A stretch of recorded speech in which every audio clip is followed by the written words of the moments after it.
Hello everyone, in today's video we will show you how to maintain your privacy on WhatsApp by hiding your online status.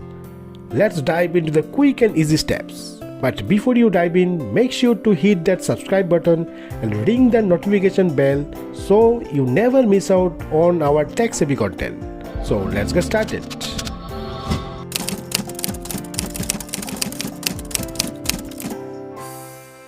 First, you need to open your WhatsApp and tap the three dots in the top right corner. Now select Settings. Tap on Privacy. Scroll down and tap on Last Seen and Online. Here you have three options: Everyone, My Contact and Nobody. Choose Nobody to hide your online status. This hides your online status from everyone, including your contacts. And now, your friends won't be able to see the last time you were online. And that's it. You have successfully hidden your online status on WhatsApp. I hope this video will help you understand how to hide your WhatsApp online status.